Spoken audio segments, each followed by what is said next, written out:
স্বাগত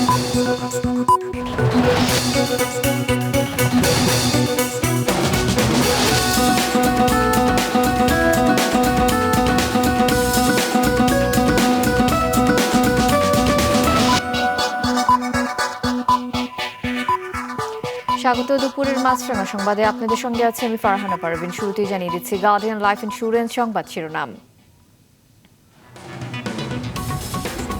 বেহাল রাজধানীর বেশিরভাগ যাত্রী ছাউনি অবৈধ দোকান সহ ব্যবহার হচ্ছে নানাভাবে।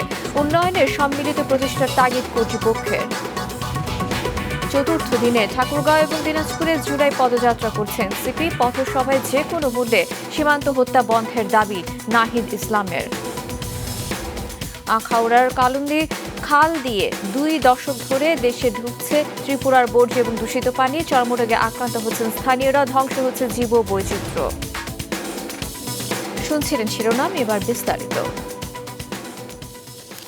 রাজধানীর বেশিরভাগ যাত্রী ছাউনিগুলো বেহাল, কোনোটির চালানি আবার কোনটা ব্যবহার হচ্ছে শৌচাগার হিসেবে। এতে যাত্রাপথে ভোগান্তি পোহাতে হচ্ছে যাত্রীদের। সিটি কর্পোরেশন বলছে তাদের একার পক্ষে এটি নিরসন সম্ভব নয়, সংশ্লিষ্ট অন্য বিভাগেরও এগিয়ে আসতে হবে।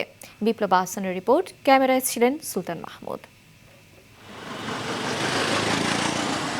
প্রথম দেখায় মনে হতে পারে এটা ফুটপাতের কোনো বাজার, যেখানে সবকিছুই পাওয়া যায়। কেনাকাটার জন্য ভিড়ও করছে মানুষ। পরক্ষণেই ভুল ভাঙে, এটি আসলে খিলক্ষেত এলাকার যাত্রী ছাউনি। অবৈধভাবে দখল করে বসানো হয়েছে দোকানপাট। এই বুড়তাছে বইতাছে এই বুড়াইতাছে এই অবস্থা বাজার নিয়ম না, এখন আমি তো বেশি না মন টাইম এখন করলে আমি অনেক যাবো কেন থেকে। যাত্রী ছাউনিগুলো বেদখল হওয়ায় ক্ষোভ জানান যাত্রীরা। তারা কিন্তু আশেপাশে গিয়েও কোথাও করতে পারেন, এতে করে কিন্তু আমরা যারা যাত্রী তারা কিন্তু সুবিধা থেকে বঞ্চিত হচ্ছি। আর এই যে যত প্রশাসনের লোক আছে, পুলিশ ভাই, র্যাব ভাই, আর্মি ভাই বলে দেয় এগুলো অ্যারেস্ট করবার। যাত্রী সেবায় ঢাকা মেট্রোপলিটন পুলিশের চাহিদা মতো রাজধানীর 2 সিটি কর্পোরেশনে মোট 130টি যাত্রী ছাউনি নির্মাণের পরিকল্পনা হয়, যেখানে থাকবে উন্নত ফুটপাত, বিশুদ্ধ খাবার পানি, ওয়াইফাই, ডিজিটাল ম্যাপ, যা দেখে যাত্রীর সুবিধা মতো বাসে উঠবে। ওই যাত্রী ছাউনিতে যাতে একটা ফ্যান থাকে, ওই যাত্রী ছাউনি যেন আলোকিত থাকে রাতের বেলা, ওই যাত্রী ছাউনি যেন ইনকাম জেনারেট হতে পারে, পরিষ্কার পরিচ্ছন্ন থাকে, সেই জন্য অ্যাডও থাকতে পারে। তো সেই ক্ষেত্রে হচ্ছে যে পানি খাওয়ার ব্যবস্থা থাকতে পারে। রাজধানীর বিভিন্ন এলাকায় বেশ কিছু নতুন যাত্রী ছাউনি স্থাপন করা হলেও সেগুলোতে নেই আধুনিক ব্যবস্থা। অনেক স্থানে মাথার উপরে নেই চালা, কোথাও বা জমেছে আবর্জনার স্তূপ, এমনকি বাসের স্টপেজ নেই এমন স্থানেও তৈরি করা হয়েছে যাত্রী ছাউনি। অথচ যেখানে প্রয়োজন সেখানেই নেই। আমার পিছনে যে যাত্রী ছাউনিটা, কোনো সময় আমরা যাত্রী দেখিও না এখান থেকে উঠে, এমনকি বাসও থামে না। এমনকি অসংখ্য এই কালশীত থেকে ইসিবি পর্যন্ত প্রায় 6-7টা হাজার যাত্রী ছাউনি আছে, সেম একই ক্যাটাগরি। এমনি এখন ব্যর্থ পড়ে আছে। এদিকে ঢাকা দক্ষিণ সিটি কর্পোরেশনের প্রধান নির্বাহী ব্যর্থতা মেনে নিয়ে উন্নত যাত্রী সেবা নিশ্চিতে পরিবহন সংশ্লিষ্ট সব পক্ষের সম্মিলিত প্রচেষ্টার উপর জোর দেন। যাত্রী ছাউনি তো আসলে শুধুমাত্র যাত্রী ছাউনি ম্যানেজমেন্টের বিষয় না, এটার সঙ্গে কিন্তু আরও রিলেটেড কয়েকটি বিষয় আছে। যেমন ধরুন আপনার যানবাহনের ব্যবস্থাপনা শৃঙ্খলা দরকার, ফুটপাত ব্যবস্থাপনা, হকারদের ব্যবস্থাপনা, এই বিষয়গুলির সঙ্গে জড়িত। আর যেহেতু আমরা এটা প্রপারলি যাত্রীর জন্য ব্যবহার করতে পারি না, ম্যানেজমেন্টের ক্ষেত্রেও আমাদের কিছু দুর্বলতা আছে, এটা আমি অস্বীকার করব না। ঢাকার 2 সিটি কর্পোরেশনে পুরনো ও নতুন মিলিয়ে 150 শতাধিক যাত্রী ছাউনি রয়েছে। এর মধ্যে সিটি কর্পোরেশনের 100টির মতো এবং অন্যান্য সরকারি বেসরকারি প্রতিষ্ঠানের 50টিরও বেশি। বিপ্লব আহসান, মাছরাঙা সংবাদ, ঢাকা। সীমান্ত হত্যা যে কোনো মূল্যে বন্ধ করার দাবি জানিয়েছেন জাতীয় নাগরিক পার্টি এনসিপির আহ্বায়ক নাহিদ ইসলাম। এনসিপির মাসব্যাপী জুলাই পদযাত্রা কর্মসূচির আজ চতুর্থ দিনে ঠাকুরগাঁওয়ে পথসভায় এ কথা বলেন তিনি। সকালে শহরের পুরাতন বাসস্ট্যান্ড এলাকার গোল চত্বরে জড়ো হন এনসিপির কেন্দ্রীয় এবং স্থানীয় নেতারা। সেখান থেকে পদযাত্রা নিয়ে অপরাজেয় 71-এ গিয়ে পথসভা করেন তারা। এ সময় এরপর জুমার নামাজ শেষে জেলার পীরগঞ্জে পথসভা করছেন। সেখান থেকে দিনাজপুরের উদ্দেশ্যে রওনা হবেন জাতীয় নাগরিক পার্টি এনসিপি নেতাকর্মীরা। জুলাই পদযাত্রায় অংশ নিয়েছেন এনসিপির আহ্বায়ক নাহিদ ইসলাম, উত্তরাঞ্চলের মুখ্য সংগঠক সার্জিস আলম সহ অন্যান্য নেতৃবৃন্দ। আমরা হুঁশিয়ারি দিতে চাই, এটা হাসিনার বাংলাদেশ নয়, এটা গণঅভ্যুত্থান পরে ছাত্র জনতার বাংলাদেশ। বাংলাদেশ পন্থীদের হাতেই বাংলাদেশ চলবে। ফলে এই সীমান্ত হত্যা যে কোনো মূল্যে আমরা বন্ধ করব এবং উত্তরবঙ্গে ঠাকুরগাঁও সহ যে অবহেলিত জেলাগুলো রয়েছে সেখানে কোনো ধরনের আঞ্চলিক বৈষম্য, অর্থনৈতিক বৈষম্য থাকবে না। প্রায় 17 বছর পর রংপুর জেলা স্কুল মাঠে অনুষ্ঠিত হচ্ছে জামায়াতের সমাবেশ। বিকেল 3টা থেকে শুরু হবে এই সমাবেশ। বিভিন্ন এলাকা থেকে নেতাকর্মীরা সমাবেশ স্থলে জড়ো হতে শুরু করেছেন। বিভাগের বিভিন্ন জেলা উপজেলা থেকে জুম্মার নামাজের আগে সমাবেশ স্থলে উপস্থিত হয়। জেলা স্কুল মাঠে জুম্মার নামাজ আদায় করেন। বিভাগের 8 জেলা থেকে 2 থেকে 2.5 লাখের বেশি কর্মী সমাবেশে যোগ দেবেন বলে আশা করছেন আয়োজকরা। এতে দলের আমির ডক্টর শফিকুর রহমান এবং কারামুক্ত নেতা এটিএম আজহার সহ কেন্দ্রীয় স্থানীয় নেতারা বক্তৃতা করবেন।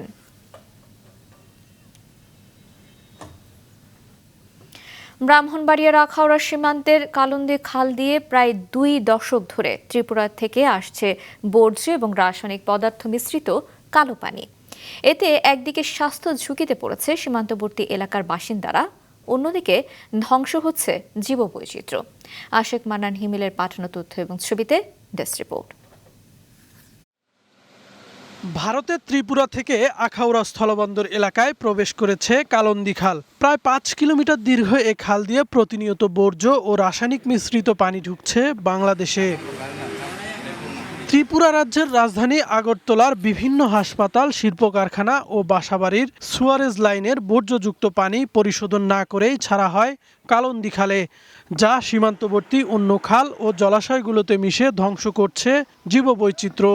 খালটা আমরা নর্দমার পানি পলিউটিং আসে, আমরা এটা ব্যবহার করি, আমরা জমিনও ব্যবহার করি, যাতে পানিটা সাবানের পানিটা বিষিয়ে আমরা হেত পাথর কিছু জল্লা টল্লা জায়গা। মনে হয় এটা বিষাক্ত পানি, এটা সবাই যদি বালা করে একটু ফিল্টারিং করে ছাড়েন সেটা সবার লিগে বালা।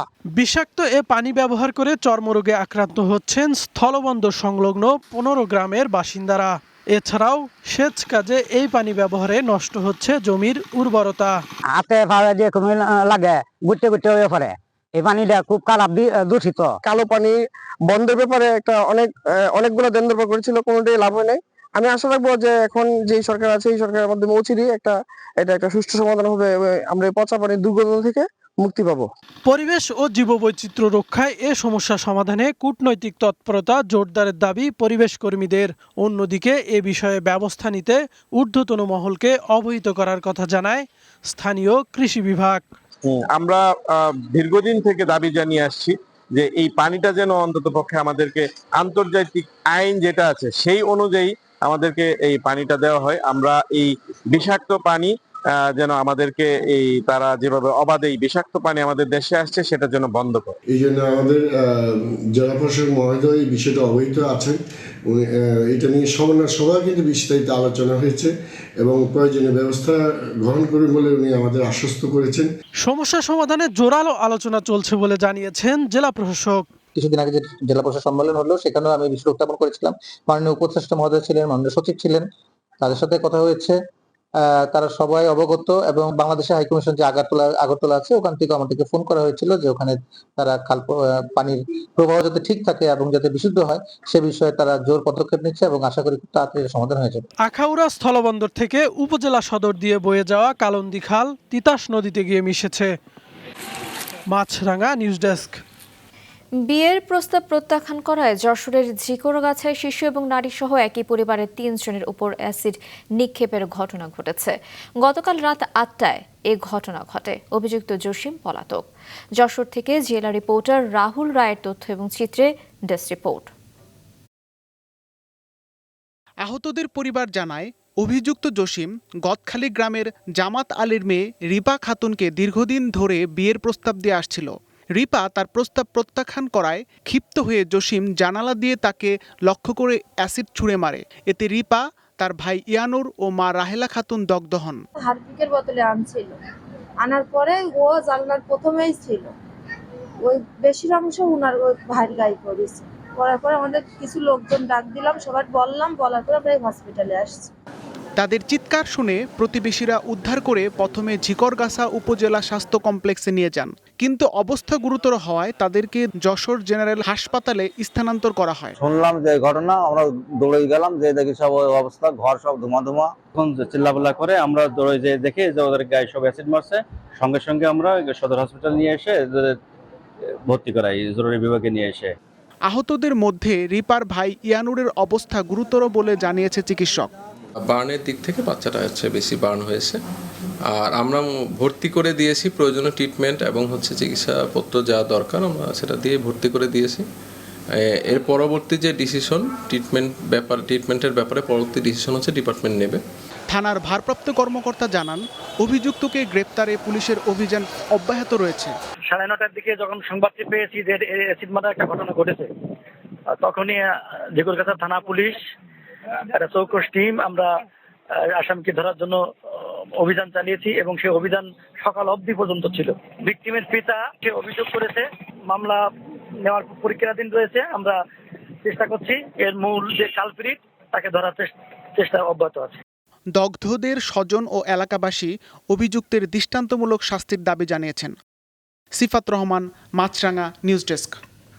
কুমিল্লার মুরাদনগরে নারী নিগৃহীতের ঘটনার ভিডিও সামাজিক যোগাযোগ মাধ্যমে ছড়ানোর নেপথ্যে রয়েছে শাহপরান এবং তার ভাই ফজর আলীর বিরোধ। ফজর আলীকে বিপদে ফেলে প্রতিশোধ নিতেই পুরো ঘটনা সাজিয়েছিলেন তারই ভাই শাহপরান। সকালে কারওয়ান বাজারের র্যাবের মিডিয়া উইং সংবাদ সম্মেলনে এসব কথা জানায় র্যাব 11-এর একটি দল গতকাল বুড়িচং থেকে মূল হোতা শাহপরানকে গ্রেফতার করে। দুই ভাইয়ের মধ্যে এটা দ্বন্দ্বেরও সৃষ্টি হয়। শাহজালাল কর্তৃক শাহপরানকে হেনস্থা করা হয় এবং মারধরও করা হয়। মূলত শাহপরান জানতো যে তার ভাই যাবে, বিভিন্ন কারণে যায়, অ্যাট দ্য সেম টাইম তার সাথে ওই মহিলার সাথে উত্ত্যক্ত করে আসছিল। সেইভাবেই এই শাহপরানের লোকজন ভিকটিমের ঘরে প্রবেশ করে এবং তাকে বিবস্ত্র করে ভিডিও ধারণ করে সেটা পরবর্তীতে সোশ্যাল মিডিয়ায় ছড়িয়ে দেয়। বেসরকারি হাসপাতালে করোনা পরীক্ষার ফি নির্ধারণ করে দিয়েছে স্বাস্থ্য অধিদপ্তর। র্যাপিড অ্যান্টিজেন 500 আর RT-PCR পরীক্ষা 2000 টাকা। এদিকে দেশের বিভিন্ন এলাকায় বাড়ছে ডেঙ্গু রোগী। সবশেষ গত 24 ঘন্টায় ডেঙ্গুতে 1 জনের মৃত্যু হয়েছে। এই সময়ে হাসপাতালে ভর্তি হয়েছে 358 জন। বরগুনার বিভিন্ন হাসপাতালে নতুন করে 86 জন ভর্তি হয়েছে। জেলায় ডেঙ্গু রোগী শনাক্তের সংখ্যা দাঁড়িয়েছে 3291 জন। কুমিল্লার নতুন করে শনাক্ত 75 জনের অধিকাংশই দাউদকান্দি উপজেলার বাসিন্দা। গেল 2 মাসে শুধু দাউদকান্দিতেই আক্রান্তের সংখ্যা প্রায় 2500-এ পৌঁছেছে। পটুয়াখালী এবং যশোরেও নতুন করে বেশ কয়েকজন ডেঙ্গু রোগী শনাক্ত হয়েছেন। রাজধানীর বাজারে বেড়েছে সবজি, মাছ এবং মাংসের দাম। বাড়তি দামে স্থিতিশীল রয়েছে চালের বাজার, তবে অপরিবর্তিত আলু এবং পেঁয়াজের দর। রাজধানীর টাউন হল বাজারে সপ্তাহ 2-এর ব্যবধানে বেড়েছে অধিকাংশ সবজির দাম। কেজি প্রতি 10 থেকে 30 টাকা বেড়ে বিক্রি হচ্ছে 60 থেকে 80 টাকায়। কিছু সবজি 100 টাকার বেশি দরে বিক্রি হতে দেখা গেছে এই বাজারে। সরবরাহ সংকটে এমন মূল্য বৃদ্ধি বলে দাবি বিক্রেতাদের। সবসময় এই সময় দামটা বেশি থাকে সবজি, ঠিক আছে। এই সব মনে করেন কদিন আগে মনে করেন পটল আসলো 30-40 টাকা কেজি, পটল 50 টাকা কেজি, উস্তা ছিল বেশি 40-30 টাকা উস্তা বেশি, এই উস্তা 80 টাকা 100 টাকা হয়ে গেছে। এটা বৃষ্টির কারণে, তারপরে সিজন না তো। যারা উৎপাদন এবং যারা বিতরণকারী তাদের মধ্যে অনেক ডিফারেন্স। এখানে লং জার্নি পার করে আসতে হয় এখানে, ঠিক আছে। এর মধ্যে যে ম্যানিপুলেশনগুলো হয়, মাঝখানে যে লাইনটা আছে, এই লাইনটাকে ব্রোকেন হার্ট করতে হবে। বেড়েছে মাছ মাংসের দামও। সপ্তাহের ব্যবধানে ব্রয়লার আর সোনালী মুরগির দর বেড়েছে 10 থেকে 20 টাকা। বেশি বেড়েছে ব্রয়লার মুরগির দাম। কেজিতে অন্তত 20 টাকা বেড়ে বিক্রি হচ্ছে 170 টাকা দরে। আর সোনালী মুরগির কেজি উঠেছে 300 থেকে 310-এ। কেজি প্রতি 50 থেকে 100 টাকা বেড়েছে প্রায় সব ধরনের মাছের দাম। মাছের বাজার চড়া, কেজিতে 100 টাকা করে বেশি। সবাই কেনাকাটা একটু বাজার করে, সাপ্তাহিক বাজার যারা করে সব জায়গায় চাপ থাকে, এজন্য বাড়তি। মাছের বাজারটা একটু বেশি মনে হয়েছে আমার কাছে। সব কিছু তরকারিটাও অনেক বেশি মনে হলো, কারণ একটা লাউ কিনলাম সেটা 100 টাকা, এটা তো চিন্তাই করা যায় না। সামনের সপ্তাহে ভেবেছিলাম 270 টাকা 80 টাকা, এই সপ্তাহে 290-300 এমন যাইতেছে আর কি। আর ব্রয়লারটা 150 ছিল, 20 টাকা বাড়ছে। ওইখানে নাকি বলে আমদামি নাই, আমদামি কম, সেজন্য এদিকে দাম বাড়তি বলছে। কোরবানির ঈদের পর হঠাৎই বাড়তে শুরু করে চালের দর। সেই ধারা অব্যাহত ছিল সপ্তাহ 2। তখন সরু থেকে মোটা সব ধরনের চালের দর কেজিতে 2 থেকে 8 টাকা পর্যন্ত বেড়েছিল। সেই উচ্চ মূল্য এখনও স্থিতিশীল। নতুন করে আর ভাড়া নেই, যেটা আগে বাড়িছে ওটাই কমার ভাব দেখি না। বাজারটা কমতেছে না, বাজারটা একটা থমথম অবস্থা, বুঝলেন, মানে কমার কোনো নাই, মানে ওই আগের মতন, তার মধ্যে আবার আর সামান্য একটু বাড়তি দেখা যাচ্ছে। এদিকে অপরিবর্তিত রয়েছে আলু, পেঁয়াজ, আদা, রসুনের মতো পণ্যের দাম। রঞ্জিবুল মিজান, মাছরাঙা সংবাদ, ঢাকা। মৌসুমী বায়ুর প্রভাবে রাজধানী সহ আশপাশের এলাকায় গত 24 ঘন্টায় 24 মিলিমিটার বৃষ্টিপাত রেকর্ড করেছে আবহাওয়া অধিদপ্তর। সারা দেশে আগামী কয়েকদিন বৃষ্টির প্রবণতা বাড়তে পারে বলে তথ্য দিয়েছে সংস্থাটি। আবহাওয়া অধিদপ্তরের সবশেষ বিজ্ঞপ্তিতে জানানো হয়েছে, মৌসুমী বায়ুর প্রভাবে খুলনা, বরিশাল, চট্টগ্রাম, রংপুর, রাজশাহী, ঢাকা এবং ময়মনসিংহ বিভাগের বিভিন্ন জায়গায় অস্থায়ীভাবে দমকা হাওয়া সহ হালকা থেকে মাঝারি ধরনের বৃষ্টি অথবা বজ্রসহ বৃষ্টি হতে পারে। পশ্চিম মৌসুমী বায়ুর সক্রিয়তার প্রভাবে সমুদ্র উত্তাল রয়েছে। এতে সমুদ্র বন্দরগুলোকে 3 নম্বর এবং নদী বন্দরগুলোকে 1 নম্বর স্থানীয় সতর্ক সংকেত দেখিয়ে যেতে বলা হয়েছে। এছাড়া নিম্নাঞ্চল এবং নদীবর্তী এলাকায় বন্যা ও জলাবদ্ধতার বিষয়ে সতর্ক থাকার পরামর্শ দিয়েছে পানি উন্নয়ন বোর্ড। দেশের 3 জেলার সড়ক দুর্ঘটনায় 6 জনের মৃত্যু হয়েছে। এর মধ্যে পাবনায় সাথিয়ায় বাস ট্রাক সংঘর্ষে 3 জন নিহত এবং 10 জন আহত হয়েছে। ভোরে উপজেলার ঢাকা পাবনা মহাসড়কের বহলবাড়ি এলাকায় এই দুর্ঘটনা ঘটে। পুলিশ জানিয়েছে, নারায়ণগঞ্জ থেকে ছেড়ে আসা পাবনাগামী পাবনা এক্সপ্রেস নামের একটি বাস বহলবাড়ি এসে পৌঁছালে বিপরীত দিক থেকে আসা একটি মালবাহী ট্রাকের সঙ্গে বাসটির মুখোমুখি সংঘর্ষ হয়। এতে ঘটনাস্থলে 3 জনের মৃত্যু হয়। এছাড়া কক্সবাজারের চকরিয়ায় যাত্রীবাহী বাস নিয়ন্ত্রণ হারিয়ে খাদে পড়ে 2 জন নিহত এবং 6 জন আহত হয়। গত মধ্যরাতে হাড়বাংয়ের গয়ালমারা এলাকায় চট্টগ্রাম কক্সবাজার মহাসড়কে এই দুর্ঘটনা ঘটে। এদিকে গতকাল রাতে চুয়াডাঙ্গার আলমডাঙ্গায় উপজেলার নওদাপাড়া এলাকায় ড্রাম ট্রাকের ধাক্কায় 2 স্কুল ছাত্র সহ 2 জন নিহত হয়েছে। অন্যদিকে গতকাল সন্ধ্যায় সিরাজগঞ্জের কাজিরপুরে 2 মোটরসাইকেলের মুখোমুখি সংঘর্ষে কলেজ ছাত্র সহ 2 জন নিহত হয়েছেন।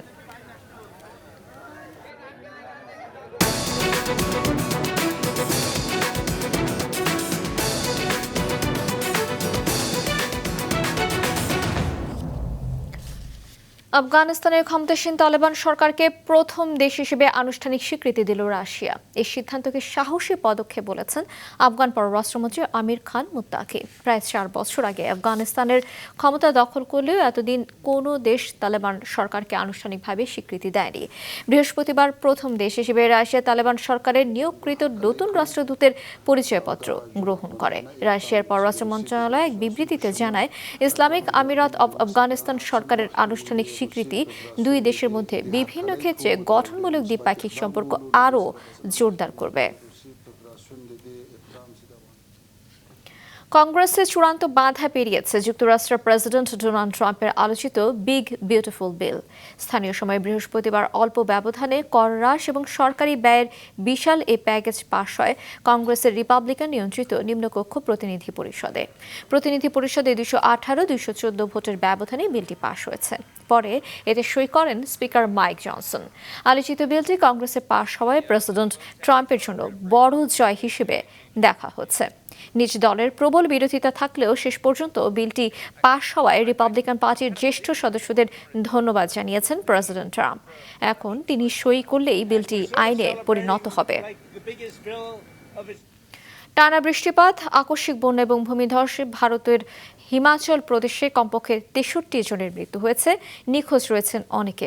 1 সপ্তাহেরও বেশি সময় ধরে ভারী বৃষ্টি, বন্যা এবং ভূমিধসের নাকাল হিমাচল প্রদেশের বাসিন্দারা। রাজ্যের সব জেলায় 7 জুলাই পর্যন্ত ভারী বৃষ্টির সতর্কতা জারি রয়েছে। সবচেয়ে ক্ষতিগ্রস্ত মান্ডে।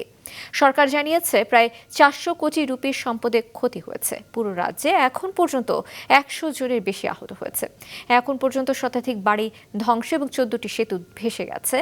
এদিকে চলমান এই দুর্যোগে রাজ্যে 500টিরও বেশি রাস্তা বন্ধ হয়ে গেছে এবং 500টিরও বেশি বিদ্যুৎ ট্রান্সফরমার অচল হয়ে পড়েছে।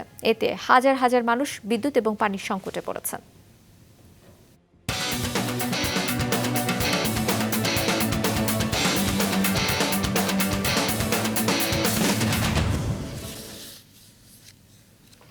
পর্তুগাল ও লিভারপুল তারকা ডিয়েগো জোটার মৃত্যুতে আজও শোক জানাচ্ছে ফুটবল বিশ্ব। বৃহস্পতিবার এক সড়ক দুর্ঘটনায় নিহত হন 28 বছর বয়সী এই ফুটবলার। গত রাতে মেয়েদের ইউরোতে স্পেন এবং পর্তুগাল ম্যাচের আগে 1 মিনিট নীরবতা পালন করা হয়। এ সময় জোটার ছবি এবং নানা রকম ব্যানার নিয়ে সম্মান জানায় দর্শকরা। ইউরোর বাকি ম্যাচে এবং চলমান ক্লাব বিশ্বকাপের দলগুলো 1 মিনিট নীরবতা পালন করেছে। জোটার ক্লাব লিভারপুলের পতাকা আজও অর্ধনমিত রাখা হয়েছে। অ্যানফিল্ড স্টেডিয়ামের বাইরে ফুল দিয়ে শ্রদ্ধা জানাচ্ছেন সমর্থকরা। 2 মাস আগে লিভারপুলের জার্সিতে ইংলিশ প্রিমিয়ার লিগের শিরোপা জেতেন জোটা। এরপর পর্তুগালের হয়ে উয়েফা নেশনস লিগে চ্যাম্পিয়ন হন। গত 22 জুন তিনি বিয়ে করেন।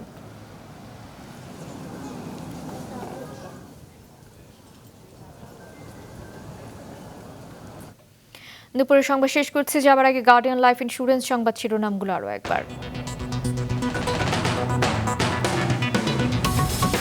বেহাল রাজধানীর বেশিরভাগ যাত্রী ছাউনি অবৈধ দোকান সহ ব্যবহার হচ্ছে নানাভাবে। উন্নয়নের সম্মিলিত প্রচেষ্টার তাগিদ কর্তৃপক্ষের।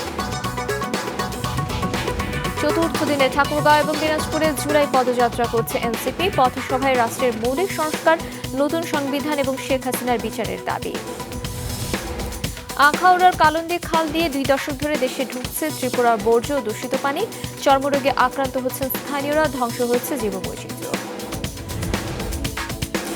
ছিল এখনকার মতো। ফেসবুকে আপডেট করতে ভিজিট করুন মাছরাঙা টেলিভিশনের পেজে, ইউটিউব চ্যানেলেও দেখতে পারেন আমাদের সংবাদ প্রতিবেদন এবং অনুষ্ঠান। আমাদের পরবর্তী সংবাদ বিকেল 5টায়। দেখার আমন্ত্রণ।